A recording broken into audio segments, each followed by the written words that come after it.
नमस्कार, मैं प्रदीप निराला और आप देख रहे हैं तहलका हरियाणा। आज हमारे साथ स्टूडियो में मौजूद हैं हरियाणा शिक्षण संस्थान संगठन के प्रदेश अध्यक्ष यशपाल यादव जी। इनका आपका बहुत बहुत स्वागत है सर।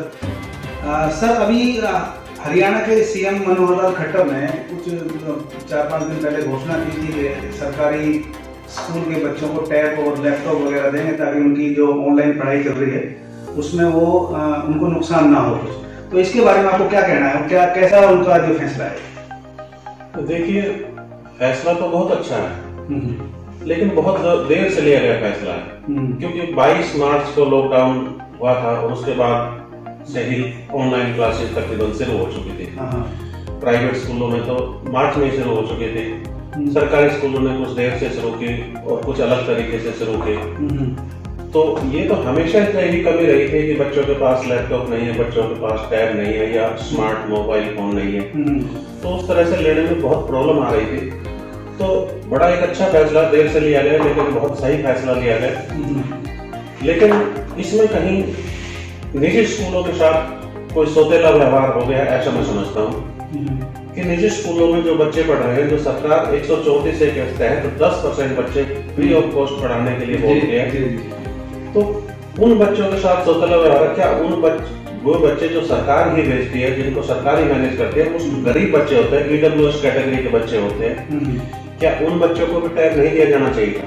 यदि उन बच्चों को भी दिया जाता है, बहुत अच्छा जवाब है आपका ये कि जो गरीब बच्चे जो स्कूलों में पढ़ रहे हैं सरकार की तरफ से, जो गरीबी रेखा से नीचे हैं और आप लोगों को ये आदेश है सरकार की तरफ से कि आपको पढ़ाने हैं, तो उन लोगों के पास भी टैब और लैपटॉप की व्यवस्था नहीं हो पाएगी। तो सरकार को जरूर उनके बारे में भी सोचना चाहिए। दूसरे कुछ ऐसे बच्चे हैं जो हमारे स्कूलों में जैसे पीएम का काम करते हैं, स्वीपर का काम करते हैं, चौकीदार का काम करते हैं, तो उनके बच्चे भी तकरीबन हमारे स्कूलों में पढ़ते हैं और उनकी फीस माफ होती है। तकरीबन स्कूलों में वो फ्री ऑफ कॉस्ट पढ़ते हैं। इस तरह एक इंसानियत के नाते हर स्कूल उनको कोऑपरेट करता है। तो जबकि वो भी गरीब बच्चे हैं, वो भी EWS कैटेगरी के हैं, लेकिन वो सरकार के मार्फत नहीं आते, स्कूल में अपने लेवल पर ऐसे बच्चों का एडमिशन कर लिया था। तो सरकार को क्या उन बच्चों को भी अनदेखा कर देना चाहिए? सरकार को उन बच्चों का भी साथ देकर उनको भी टैबलेट या लैपटॉप जो भी उनके स्कीम हो वो भी उनके साथ ही रखना चाहिए। तो प्राइवेट स्कूलों को इस दृष्टि से देखना कि वहाँ सारे अमीरी बच्चे पढ़ते हैं, तो ये गलत है। वहाँ गरीबों के बच्चे पढ़ते हैं, कुछ तो सरकार ही गरीबों के बच्चे भेजती है, कुछ स्कूल अपने लेवल पर गरीब बच्चों का रिकॉग्नाइज करके उनको एडमिशन देता है। तो ऐसे बच्चों के साथ कम से कम सौतेला व्यवहार सरकार को नहीं करना चाहिए।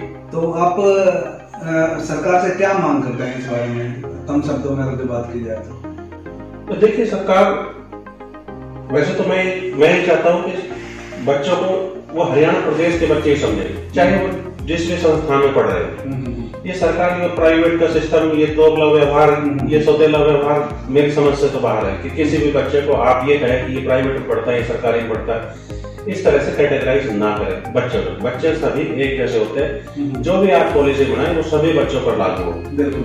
जिस तरह से बोर्ड पॉलिसी बनाता है, तो चाहे सरकारी स्कूल के बच्चे हो चाहे प्राइवेट स्कूल के बच्चे, सब एक जैसा सिलेबस पढ़ते हैं, सबकी एक जैसी एक्टिविटी होती है, सबके एक जैसे एग्जाम होते हैं, सबका एक जैसा रिजल्ट आता है।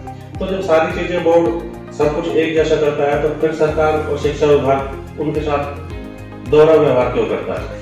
नहीं करना चाहिए बिल्कुल भी। लेकिन फिर भी गरीब बच्चे पढ़ते हैं, यदि वो कैटेगराइज गरीब और अमीर की करते हैं, तो गरीब बच्चे प्राइवेट स्कूलों में पढ़ते हैं, कम से कम उनको साथ रखना चाहिए गरीबों की।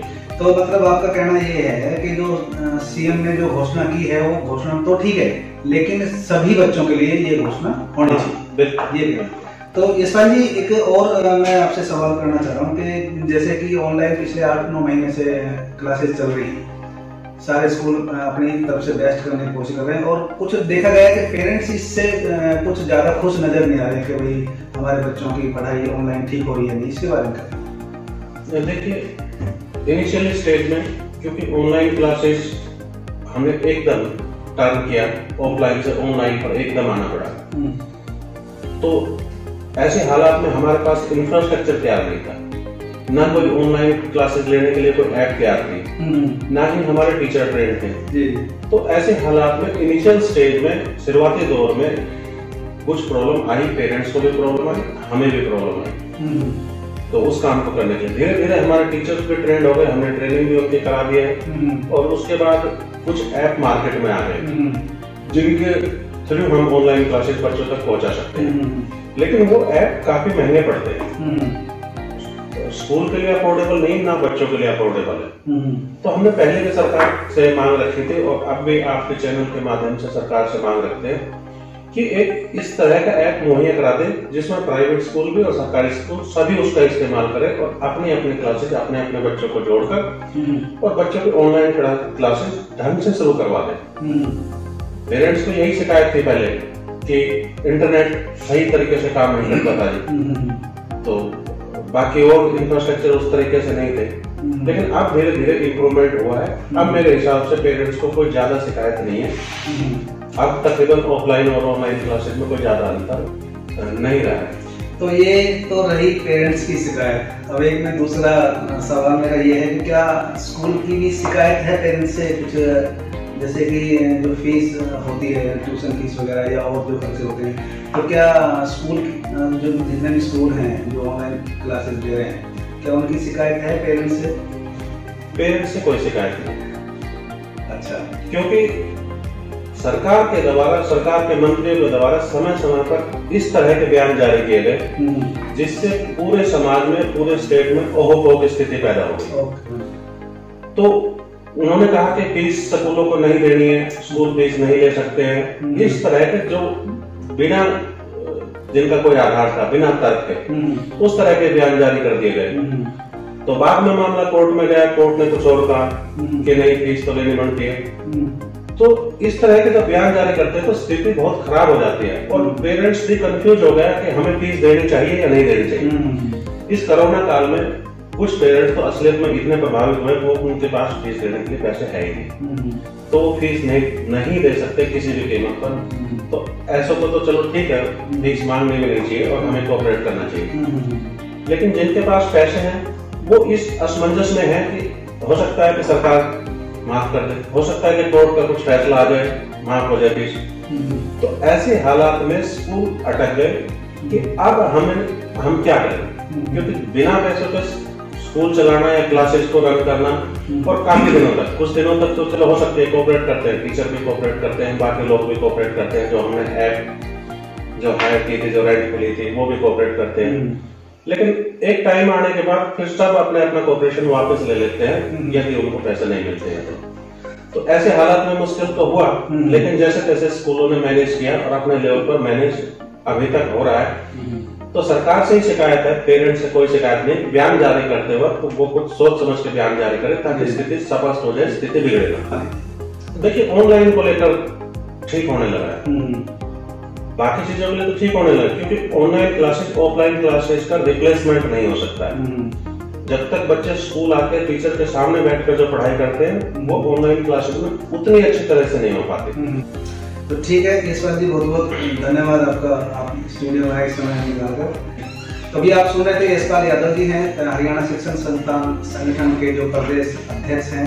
उनका कहना है कि जो सरकार जो भी अपने आदेश जारी करती है तो उनको उसके नेगेटिव और पॉजिटिव दोनों पक्षों को, पहलुओं को देखकर ही बयान जारी करने चाहिए।